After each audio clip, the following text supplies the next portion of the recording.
పేరు కొమ్ము వెంకటేశ్వరరావు గారు, Nuzvid municipal vice చైర్మన్గా చేస్తున్నాను.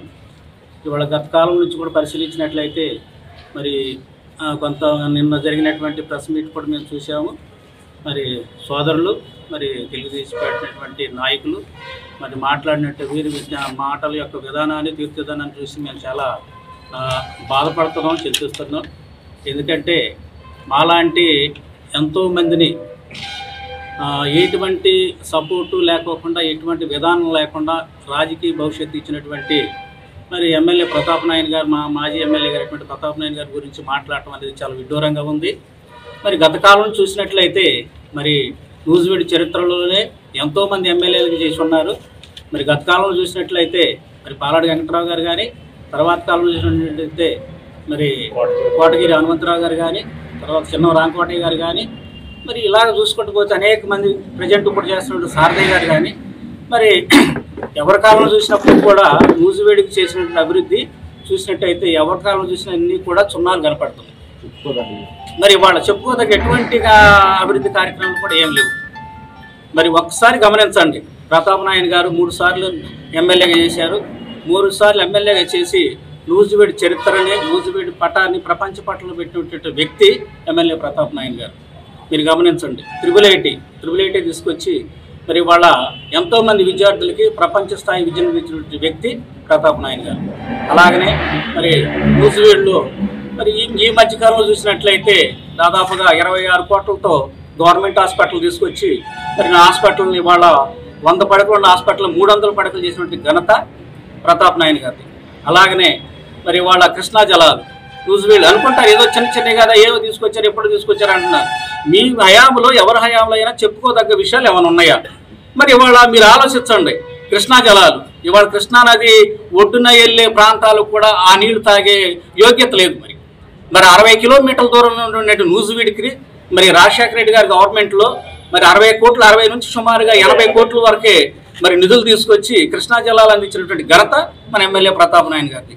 మరి అలాగనే మరి ఎంఆర్ అప్పారావు కాలనీ, మరి అటువంటి చిన్న కాలనీ అనుకుంటే వాళ్ళు కృష్ణా జిల్లాలోనే 5,000 మంది ఉండే కాలనీకి తయారు చేశారు. మరి నూజివీడు మ్యాంగో రీసెర్చ్ సెంటర్ కానీ, మరి ట్రీట్మెంట్ ప్లాంట్ కానీ, ఇలా చెప్పుకుంటూ పోతే అనేకమైన అభివృద్ధి కార్యక్రమాలు తీసుకొచ్చారు. ఇంకా చెప్పుకుంటూ పోతే కేంద్ర విశ్వవిద్యాలయం, ఎంతో ప్రతిష్టాత్మకమైనటువంటి కేంద్ర విశ్వవిద్యాలయం తీసుకొచ్చి ఇవాళ అన్ని రకాలుగా మరి నూజివీడు అభివృద్ధికి లెగిస్తే నూజివీడు నా ప్రజలు అనేటువంటి వ్యక్తి ఎమ్మెల్యే ప్రతాప్ నాయన్ గారు. అటువంటి వ్యక్తి గురించి మనం తప్పుగా మాట్లాడటం అనేది ఎంతవరకు కరెక్ట్ అనేది నేను వాళ్ళ విజ్ఞతకి వదిలేస్తున్నాను. నిత్యం కూడా ఎప్పుడు కూడా నూజివీడు నా ప్రజలు, నా యొక్క నియోజకవర్గం, నా నూజివీడు అనే వ్యక్తి నాయన్ గారు. మరి ఇంత అభివృద్ధి సాధిస్తూ ఉంటే మరి ఇవాళ గత కాలంలోనూ ఏమి లేదు, ఇవాళ ప్రజెంట్ వచ్చిన తర్వాత 2 సంవత్సరాలు దగ్గర పడుతుంది. మేము నూజివీడు సరే గెలిపోవటం సహజం. మరి నూజివీడులో మరి సారథయ్య గారు గెలవటం, తర్వాత వాళ్ళ ప్రభుత్వం రావటం, మరి సారథయ్య గారు క్యాబినెట్ మినిస్టర్ అవ్వటం మేము చాలా సంతోషపడ్డాం. ఎందుకంటే నూజివీడు ఎవరైనా సరే నూజివీడు అభివృద్ధి పరచాలని మేము అందరం కోరుకునేది. కానీ ఇవాళ 2 సంవత్సరాలు అయ్యింది. మీరు చెప్పుకోదగ్గ ఒక ఇండస్ట్రీ కానీ, ఏదన్నా సరే ఒక ఇన్స్టిట్యూట్ కానీ తీసుకొచ్చారా? కనీసం కేంద్ర విశ్వవిద్యాలయం తీసుకొచ్చిన ఇన్స్టిట్యూట్ను కూడా దాన్ని అమలు చేసే పరిస్థితి కానీ, దాన్ని అభివృద్ధి చేసే పరిస్థితి కూడా లేని పరిస్థితి ఏర్పడుతుంది. మీరు ఇంతవరకు నూజివీడు మున్సిపాలిటీ పరంగా చూసుకుంటే ఇవాళ నూజివీడు మున్సిపాలిటీ మొత్తం కూడా ఎంత కూడా అంటే అంత బయట డంప్ యార్డ్ లాగా ఉంటే ఇవాళ నూజివీడులోనే డంప్ యార్డ్ లాగా తయారైతుంది. శీలం రాము అంటారు, 16వ వార్డు కౌన్సిలర్, వైఎస్ఆర్టీసీపీ టౌన్ పార్టీ ప్రెసిడెంట్ని. దాంట్లో ఏం చెప్పారు, వీడియో కొరత వల్ల ఉంది, మినిస్టర్ గారు దాని సరైన చర్య తీసుకుని పట్టించుకోవట్లేదని నాయన గారు అన్నమాట వాస్తవం. మీరేం చెప్తున్నారు, వ్యవసాయ రంగంలో మీరు ఏమి చేశారు అని దుర్గాప్రసాద్ గారు చెప్పుకొచ్చారు. కొన్ని బాకీలు కూడా మీ బాకీలు మేము తీర్చాము, రైట్. ఇప్పుడు వ్యవసాయ రంగంలో మన నూజివీడు ఏరియాలో మామిడి ముఖ్యమైనది.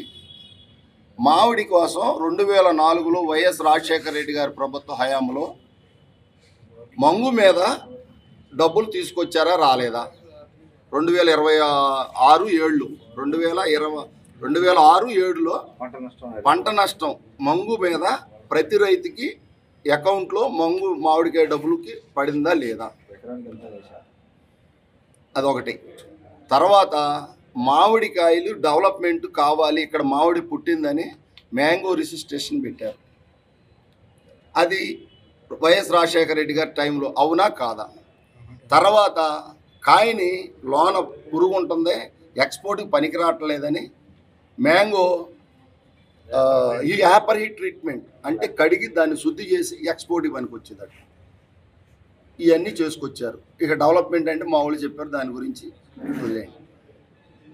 అప్పుడు మీరు దాన్ని ఏం చేశారు? దాన్ని మీ ప్రభుత్వ టైంలో 2014 నుంచి 19 మధ్యలో దాన్ని ప్రైవేట్ వ్యక్తులకి లీజుకి ఇచ్చారు. దాన్ని మూత పెట్టి చేసే పరిస్థితి తీసుకొచ్చింది ఎవరో. అది ఆయన ఏమంటారు, మేము అన్ని మీ బాకీలన్నీ మేము తీర్చామంటున్నారు. మీరు కాంట్రాక్టరే, మీ ప్రభుత్వ టైంలో కాంట్రాక్ట్ వర్క్ చేశారు. మీరు కోర్టుకు వెళ్ళి 5 కోట్లు మన మున్సిపాలిటీ నుంచి అందరూ తీసుకున్నారా లేదా? ఆ బాకీ ఎక్కడి నుంచి తీర్చిన బాకీ? మేము మీ ప్రభుత్వం చేసిన బాకీని మేము తీర్చామా లేదా? అదేవిధంగా ఫీజు రీఎంబర్స్మెంట్ 1500 కోట్లు మీ ప్రభుత్వం చేసిన బాకీని మేము తీర్చామా లేదా? ఒకసారి మీరు అవగాహన చేసుకుని మాట్లాడండి. అలాగే పగడాల సత్యనారాయణ గారు మాట్లాడారు, మేము డెవలప్ చేయడం కోసం ఊరు పార్టీ మారి వెళ్ళామని. తప్పులేదు, ఎవరిష్టం వాళ్ళదే. పార్టీ రకరకాల ఇబ్బందులు వాళ్ళ మారుతాం. అభివృద్ధికి వెళ్ళాము, మన స్వప్రయోజనం కోసం వెళ్ళాము, ప్రజలు చెప్పుకోవాలి, మన గురించి మనం చెప్పుకుంటే కాదు. మీరు 5 కోట్లు తీసుకొచ్చాము అంటున్నారు.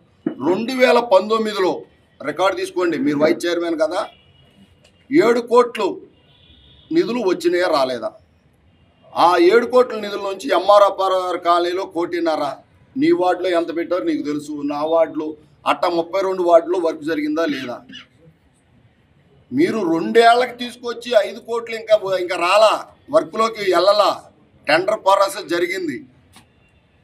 దానికి మీరేం చెప్తున్నారు, మేము ఇదిగో ఇంకేముందో చేసేసాం డెవలప్మెంట్. అప్పుడు అంతకుముందు రోడ్లు జరగలేదా? డెవలప్మెంట్ జరగలేదా? ఈ ప్రభుత్వంలో డెవలప్మెంట్ చేయలేదా? ఇదే వ్యక్తి 100% పనులు చేసిన ఏకైక నాయకుడు జగన్మోహన్ రెడ్డి అని నువ్వు స్టేజీలు ఎక్కి మాట్లాడలేదా? అది మేము దాని గురించి ఏమీ మాట్లాడతలా. ఎందుకంటే డెవలప్మెంట్ గురించి మాట్లాడుతున్నావు కాబట్టి మేము మాట్లాడుతున్నాం. డెవలప్మెంట్ చేయటం అంటే చాలా సంతోషం. ఎవరు చేసినా, ఎవరు పని చేస్తే వాళ్ళకి జనం అంగీకరిస్తారు. మళ్ళీ ఆయన గిరీష్ గారు మాట్లాడుతున్నారు మామిడికాయలు, దాని మీద తప్పు లేదు. అసలు పాపం వారికి మామిడికాయ పంట గురించి ఏం తెలుసో ఏమో నాకైతే తెలియదు. కానీ చిన్న రసం, పెద్ద రసం, బంగినపల్లి కాకుండా పూర్వ రకాలు ఉన్నాయి, పేర్లు చెప్పను. వచ్చే సీజన్కి ఒక 10 కాయలు తెచ్చి పెడతా, అవి ఏ రకం నువ్వు చెప్పు చాలు, మేమేం చెప్పం. మామిడికాయలు చిన్న రసం, పెద్ద రసం, కలెక్టర్ కాయలు కాకుండా వేరే రకాలు ఒక 8-9 రకాలు తెచ్చి అక్కడ పెడతాం మీ తెలుగుదేశం వారి సమక్షంలోనే. నువ్వు ఆ కాయలు ఏ రకాల జాతికి సంబంధించి చెప్తే చాలు. మన స్థాయికి మించిన మనం చెప్పకూడదు, ఎవరం కూడా మన స్థాయి మించి దాటి వెళ్ళకూడదు. డెవలప్మెంట్ ఎవరు చేశారో, ఏం చేశారో, 15 ఏళ్ళు పరిపాలించారు, మీరేం చేశారు అంటున్నారు. సూపర్ 6 సూపర్ హిట్ అని మీరు ముగ్గురు చివరికి చెప్పారు. సూపర్ 6లో 2 పథకాలు అసలుకి ఇంకా ట్రాక్ ఎక్కల. ఏది 1500 రూపాయలు ప్రతి స్త్రీకి ఇచ్చేది ఎక్కడైనా జరిగిందా స్టేట్లో? నిరుద్యోగ భృతి ఎక్కడైనా ఇచ్చారా? లేకపోతే 20 లక్షల ఉద్యోగాలు ఎక్కడైనా ఇచ్చారా? అవి 2 అటకెక్కినాయి. తత్తిమాయి 4లో రైతు భరోసా ఇక్కడి నుంచి విజయవాడ దాకా బోట్లు మాత్రం డబల్ రెట్టింపు అన్నారు, మీరు వేసింది 7,000. అది నాకు అంతకుముందు రైతు భరోసా పడేది, నాకు పడలా, మరి ఎందుకను నా అకౌంట్కి రాలా. ఇంకోటి చూడాలని అవసరం, నా అకౌంట్కి రాలా, అయిపోయింది. బస్సు ఈ రకరకాలు చెప్పారు, సూపర్ హిట్స్ అది ఇదని. అసలుకి సామాన్యులు కావాల్సింది ఆరోగ్యం, విద్య. ఈ రెండింటికి నువ్వేం చేసావు? మీ ప్రభుత్వం ఏం చేసింది? మన స్థాయి మించి మనం వెళ్ళొద్దు. మీరు చెప్పారు కాబట్టి మేము చెప్తున్నాం. మీరు ముగ్గురు మాట్లాడారు దీని గురించి, మేము అభివృద్ధి అని. పేద ప్రజలకు కావాల్సింది విద్య, వైద్యం, పేదోడికి కావాల్సింది చదువు. ఈ మూడింటి మీద ఏం చేశారు? సామాన్యులకి 2014 నుంచి 2019 వరకు 2014లో ఎంబీబీఎస్ సీటు బీక్యాట్ ఎంత అంటే 2,40,000. సామాన్యుడు ఆ విద్యుత్ దగ్గరికి రాకూడదని 2014లో 11 మధ్యలో 2,40,000 ఉన్న సీట్ని 2014లో నువ్వు వస్తువేంటి ఎంత చేశారు సార్ చంద్రబాబు నాయుడు గారు? 12,50,000 చేసావు. మళ్ళీ 5% ఇంక్రిమెంట్ ప్రైవేటు మాది మీ ఇష్టం వసూలు చేసుకోండి అని నువ్వే చెప్పావు. ఎంటీ జనరల్ మెడిసిన్కి మళ్ళీ బీక్యాట్ సీట్ వస్తే 13,60,000. జగన్ గారు వచ్చి 8,60,000 చేశారు. అవునా కదా? రికార్డులు తీసుకోండి మీరు. సామాన్యుడు చదువుకోవడానికి వీలుగా చేసింది ఎవరో? 17 కాలేజీలు మెడికల్ కాలేజీలు కడితే ఎక్కడ కట్టారన్నారు. ఇంకా మేమేం చెప్తాం? మీరు విలేకరులో 5 మెడికల్ కాలేజీలు స్టార్ట్ అయినా లేవా? తీసుకెళ్ళి ప్రైవేట్ వాళ్ళకి దారాదత్తం చేస్తున్నాం. చేయండి, తప్పులేదు. కానీ పేద ప్రజలకి మనం నోరు కొట్టకూడదు. విద్యా వైద్యం దూరం చేస్తున్నారు.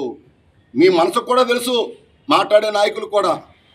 అందరూ కూడా మన స్థాయికి మించి మనం మాట్లాడకుండా డెవలప్మెంట్ గురించి మాట్లాడారు కదా. అదేవిధంగా తర్వాత ఎలక్షన్లు వస్తున్నాయి కదా, జనరల్ ఎలక్షన్లో చూసుకుందామని కూడా మాట్లాడారు సత్యనారాయణ గారు ఇంకొక అడుగు ముందుకేసి. రైట్? జనం అధికార పార్టీని చూసుకుని మాట్లాడతాం కాదు. ఎలక్షన్ ఉంది, రైట్, రా, నువ్వు నాయకుడివి, నీ వార్డు వదిలేసి 5 వార్డులు తిరుగు. రేపు నువ్వు నుంచున్న దగ్గర వదిలేసి 5 వార్డులు గెలిపించు నువ్వు. అట్లాగే ప్రతి నాయకుడు అన్న వ్యక్తి ఒక వార్డులో నుంచుంటే 5 వార్డులు తిరిగి గెలిపించగల కెపాసిటీ ఉండాలి మనకి. అప్పుడు మనం నాయకత్వం వహిస్తాం. అంతేగాని చూసుకుందాం, అది కరెక్ట్ కాదు. చూసుకుందాం ఎవరో నాయన గారు చూసుకోవాలా?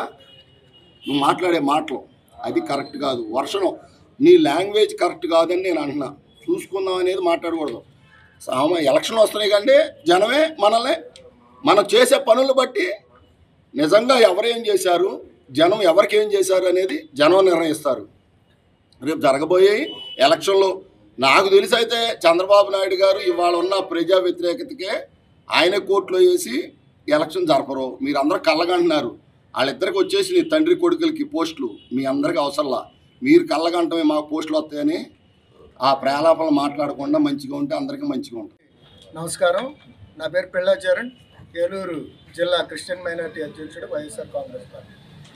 మరి మొన్న 9వ తారీఖు జగన్మోహన్ రెడ్డి గారు రాష్ట్ర వ్యాప్తంగా రైతులు యూరియా కొరత, అదేవిధంగా అనేక ఫెర్టిలైజర్స్ అవైలబిలిటీలో లేకపోవటం వల్ల బ్లాక్ మార్కెట్కి తరలిపోతున్న విధానాన్ని బట్టి, రైతులు పడుతున్న విధానాలను బట్టి జగన్మోహన్ రెడ్డి గారు పిలుపునిచ్చి రాష్ట్ర వ్యాప్తంగా ధర్నాలు చేయడం జరిగింది. సబ్ కలెక్టర్, కలెక్టర్ కార్యాలయాల్లో మెమరాండం ఇవ్వడం జరిగింది. దీనికి భారీ స్థాయిలో వైఎస్ఆర్ కాంగ్రెస్ పార్టీ కార్యకర్తలు కానీ రైతులు కానీ పాల్గొనడం జరిగింది. ఆ రోజు ప్రతాప్ అప్పారావు గారు చెప్పడం జరిగింది, రాష్ట్ర వ్యాప్తంగా ఈరోజు రైతులు ఇబ్బంది పడుతున్నారు, యూరియా కొరత వల్ల బ్లాక్ మార్కెట్ తరలిపోతుంది, ఇక్కడ డిమాండ్ ఉన్నంత సప్లై ఈ ప్రభుత్వం చేయలేకపోతుంది, దీన్ని పరిష్కరించాలని చెప్పేసి ప్రతాప్ అప్పారావు గారు డిమాండ్ చేయడం జరిగింది. రెండో సబ్జెక్ట్ ఏంటంటే నూజివీడు మామిడికాయలకు ప్రసిద్ధి. మరి గత 20 ఏళ్లలో ఎప్పుడూ లేనంత నష్టం ఈ సంవత్సరం మామిడి రైతులు ఎదుర్కొంటున్నారు. కాబట్టి దాని నేపథ్యంలో నిన్న తెలుగుదేశం పార్టీ నాయకులు ప్రెస్ మీట్ పెట్టి మళ్ళీ తిరిగి ప్రతాప్ అప్పారావు గారి మీద మరి ప్రెస్ మీట్ పెట్టి వాళ్ళు చెప్పడం జరుగుతుంది. ఈరోజు ప్రతాప్ నాయన గారు ఏం చెప్తున్నారు? ఈ ప్రాంత ప్రజలు, ఈ ప్రాంత రైతాంగం సమస్యను ప్రభుత్వ దృష్టికి తీసుకెళ్ళమని చెప్తున్నారు.